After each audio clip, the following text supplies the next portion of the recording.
तो भाई लोग रिसेंटली मैंने एक साउंड सिस्टम तैयार किया है जिसके अंदर आपका 450 वोट का एक एम्पलीफायर बनाया है मैंने। उसके ऊपर आप बहुत ही अच्छे तरीके से हर एक ऑडियो को सुन सकते हैं। बेसिकली जो आपका एम्पलीफायर है वो है इनकोशन की तरफ से, और उसके ऊपर मैंने पूरा एम्पलीफायर को रेडी किया है जो कि आपका एक 6.1 ट्रू सराउंड तो नहीं कह सकते, लेकिन हाँ एक सराउंड साउंड एम्पलीफायर जरूर से है। तो उसी को लेके मुझे कमेंट आए थे कि भाई साहब यार ये इस टाइप का एम्पलीफायर आपने कैसे बनाया। और दूसरी बात कि यार जो हम स्पीकर यूज करते हैं उस टाइप के स्पीकर के अंदर यार साउंड क्वालिटी अच्छा नहीं बैठता है, तो वो क्या प्रॉब्लम है, किस टाइप का सब कुछ रहता है। तो मैं आपको इस वीडियो के अंदर केवल इस टाइप से आपको थोड़े टिप्स देने वाला हूं जो कि मैं खुद भी यूज करता हूं, और अगर आप भी करोगे तो आपको फायदा ही होने वाला है। बेसिकली जो आपके पास एम्पलीफायर है, किसी भी टाइप का कोई भी एम्पलीफायर है, उसके अंदर आप क्या क्या चीजें ध्यान रख सकते हो। अगर आप नया स्पीकर परचेस करने जा रहे हो, नया सबवूफर परचेस करने जा रहे हो, या फिर आपका स्पीकर सबवूफर पुराना हो चुका है, तो उसके अंदर आप क्या क्या चीजें ऐसी कर सकते हो जिसकी मदद से आपका सबवूफर पहले जैसे चलने लग जाए, जैसे पुराना बजता था, जिस टाइप से आप लेके आए थे नया, उस टाइप से जैसा बजता था उस टाइप से बजने लग जाए, साउंड क्वालिटी खराब ना हो, और कुछ ऐसी चीजें कर दें जिसकी मदद से आपके जो बेस है वो भी इंक्रीज हो जाए। सब कुछ आज की इस वीडियो के अंदर आपको समझाने वाला हूं। बिना किसी देर के वीडियो को स्टार्ट करते हैं। इस वीडियो के अंदर आपको बहुत ज्यादा नॉलेज मिलने वाला है जो कि आज तक शायद किसी ने नहीं बताया होगा यूट्यूब के ऊपर। फिलहाल इस वीडियो को स्टार्ट करते हैं और आपको यहाँ पे मैं कुछ ऐसे पॉइंट क्लियर करने वाला हूँ जो कि आपके स्पीकर की साउंड क्वालिटी को बहुत ज्यादा इंक्रीज करने वाली है। देखो सबसे पहली बात मैं आपको एक बता देता हूँ जो कि बहुत ज्यादा कॉमन मिस्टेक है कि यार जो एम्पलीफायर है उसका पावर कितना है और आप उससे कितना उम्मीद रख रहे हैं। वो चीज आपको हमेशा ध्यान रखनी है कि यार जो छोटा एम्पलीफायर है आप उसमें कितना ही बड़ा सबवूफर लगा दो, कितना ही बड़ा स्पीकर लगा दो, वो उतना पावर को हैंडल नहीं कर पाएगा जितना कि आप सोच रहे हो। ठीक है, तो आपको ये चीज का हमेशा ध्यान रखना है। और अगर आपको एक अच्छा साउंड क्वालिटी चाहिए, मिनिमम आपको 50 वोट से ऊपर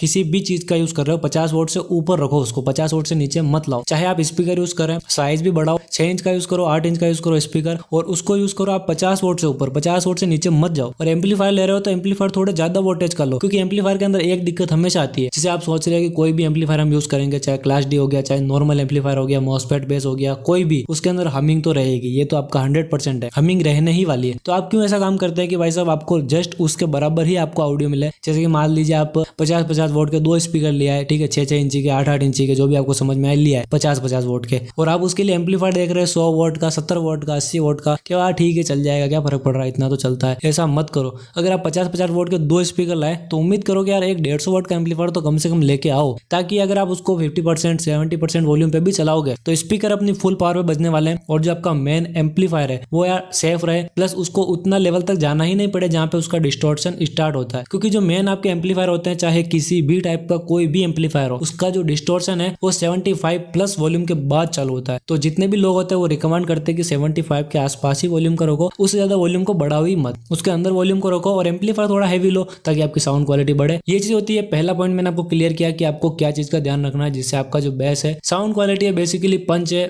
ऑडियो के अंदर, वो सब इंक्रीज होगा, और जितनी भी आपकी आवाज के अंदर डिस्टॉर्शन आती है, फटी फटी आवाज आती है, वो सब आपका क्लियर हो जाएगा। बिल्कुल भी मस्त आवाज आपको सुनने के अंदर मिलने वाली है। एक चीज और होती है, अगर आप स्पीकर यूज कर रहे हैं बहुत ज्यादा सालों साल पुराना, जिसका मतलब कि बाबा आदम के जमाने का स्पीकर है और अभी भी चल रहा है, तो आप उसको रगड़ रहे हो कि हाँ चल रहा है तो चलाएंगे, तो चला उसको, उसमें कोई दिक्कत नहीं है। थोड़ी उसको एक बार बाहर निकाल लो, साफ सफाई कर लो, स्पीकर की साफ सफाई हो गई, उसके बाद में देख लो कि अभी भी इसके अंदर जान बची है या फिर ये बस अब जाने ही वाला है। अगर ऐसा हो, नया ला सकते हो तो ले आओ, सबसे बढ़िया है। नहीं ला सकते तो मैंने कुछ वीडियो बना रखे हैं पुराने, जिसके अंदर मैंने आपको ये बताया स्पीकर जो लूज होता है स्पाइडर की वजह से होता है। आपका स्पाइडर जैसे जैसे लूज होने लगेगा टाइम के साथ, वैसे वैसे आपका स्पीकर अपना पंच देना, अपना बेस देना, उसका क्वालिटी कम करता है। तो उसको कैसे इंक्रीज कर सकते हो उसके बारे में थोड़ा सा नॉलेज दे देता हूँ, बाकी आप प्रॉपर पूरा वीडियो जाके देख लेना, आपके स्क्रीन पे मैंने आपको थंबनेल दिखा दिया। तो बेसिकली जो आपका स्पीकर होता है उसका स्पाइडर लूज होने की वजह से आपका सारा प्रॉब्लम होता है। तो आपको क्या करना है, आपका जो स्पीकर का स्पाइडर है, कोन पे चीज नहीं करनी, स्पाइडर पे करनी है, क्योंकि स्पाइडर हैवी होता है, वो इस चीज को झेल सकता है। अगर आपने कोन पे कर दिया तो कोन आपका पूरा हार्ड हो जाएगा और आपको समझ में ही नहीं आएगा कि अब क्या करें। आपको क्या करना है, जो आपका नॉर्मल स्पाइडर होता है, स्पीकर को खोलना नहीं है, मतलब कि जैसे कि लोग होता है ना कि स्पीकर खोलने का बोला तो कोन की कटिंग कर दी, कोयल बाहर निकाल दी, कुछ नहीं करना है। स्पीकर के जस्ट तार है उनको सोल्ड आउट कर लो, बाहर निकाल लो, और उसके बाद में आपको जो स्पाइडर है उसको रखना है धूप के अंदर, और थोड़ा सा धूप लगाना है स्पीकर को। सबसे पहला काम ये करना है, थोड़ी धूप लग गई आपके स्पीकर के ऊपर, और उसके बाद में आपको लेके आना है उसको नीचे की तरफ, और कोई भी एक्स्ट्रा गम नहीं लगाना। जैसे कि बहुत सारे टाइप के आते हैं ना स्पीकर के स्पाइडर को चिपकाने वाला गम, या फिर कोई और टाइप का सस्ता ग्लू हो गया, या फिर ऐसा कुछ भी नहीं लगाना। आपको लेना है नॉर्मल फेविकॉल, या फिर अगर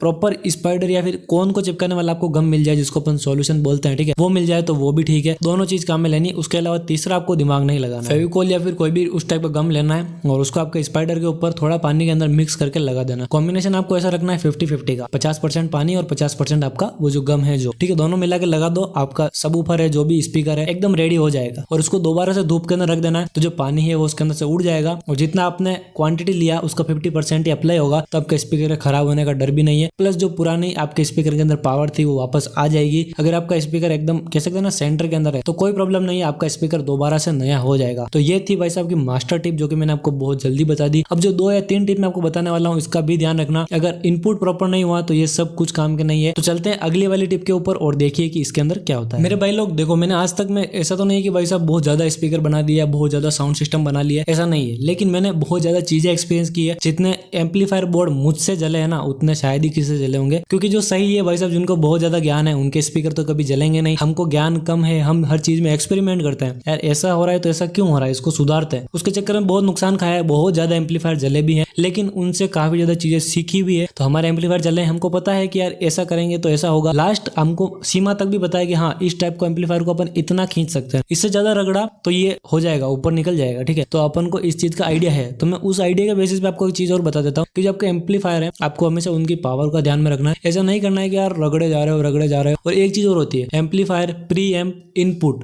ठीक है, उसके बाद में आपका मेन सर्किट कंप्लीट होता है। जो कि सस्ते एम्पलीफायर है जैसे 4440 हो गया, आपका 7294 हो गया, ठीक है। जो नॉर्मल है 2030 2050 जो भी है ये सब तो ठीक है, इनके अंदर इतना वो नहीं होता। नॉर्मल एम्पलीफायर होगा आपका, ये पोटेंशियोमीटर सर्किट लग गए, खत्म किया। 500 वोल्ट 300 वोल्ट के एम्पलीफायर आते हैं, उनके अंदर भाई साहब एक बहुत ही पावरफुल हैवी एम्पलीफायर आता है, उसको चलाने के लिए लगता है प्री एम्प। क्योंकि जो एम्पलीफायर होता है उसके अंदर इतना गेन नहीं होता है कि वो नॉर्मल स्पीकर को पावर अप कर दे, उसके लिए लगता है अपना प्री एम्प देता है भाई साहब उसको गेन, उसको पावर। तो जो आपका मेन प्री एम्प है, प्री एम्प को इनपुट कहां से मिलता है? प्री एम्प को इनपुट मिलता है आपका नॉर्मल इनपुट से। चाहे उसके लिए आप ब्लूटूथ मॉड्यूल यूज करो, चाहे आप ऑक्स यूज करो, ऑक्स बहुत ज्यादा कम लोग यूज करते हैं, सब यूज करते हैं ब्लूटूथ। अब ध्यान से सुनना मैं क्या कह रहा हूँ। 3000 4000 का एम्पलीफायर ले लिया, ठीक है, मतलब जो आपका मेन एम्पलीफायर है 1000 1200 1500 का प्री एम्प ले लिया, जो कि भी ठीक है, समझ आता है, चलो दोनों आपने ले लिया, 5000 खर्चा कर दिया। लेकिन अब उसको इनपुट देने के लिए आप यूज कर रहे हो 60 रुपए वाला ब्लूटूथ मॉड्यूल, 150 रुपए वाला ब्लूटूथ मॉड्यूल। तो भाई साहब आपका जो मेन इनपुट है वो ही यहाँ पे खराब हो रहा है। तो उससे बहुत ज्यादा फर्क पड़ता है आपके मेन ऑडियो की क्वालिटी पे। उस चीज को ध्यान में रखो कि सस्ता एम्पलीफायर के लिए सस्ता ब्लूटूथ ठीक है, लेकिन महंगे एम्पलीफायर के लिए सस्ता ब्लूटूथ, वहीं खेल खत्म हो जाएगा। क्योंकि आपका मेन इनपुट ही आपको मतलब इस टाइप का मिल रहा है, तो वो प्री एम्प क्या करेगा और फिर उसको बूस्ट करने के बाद में एम्पलीफाई होकर ऑडियो क्या मिलेगा। और फिर अगर आपने वापिस सस्ता स्पीकर यूज कर लिए, अच्छे भी यूज कर लिए, तो वो क्वालिटी नहीं मिल पाएगी जिसका आप उम्मीद कर रहे हैं। ये चीज बहुत माइनर है, लेकिन ये मैं आपको रिवील कर रहा हूँ, इसका ध्यान देना।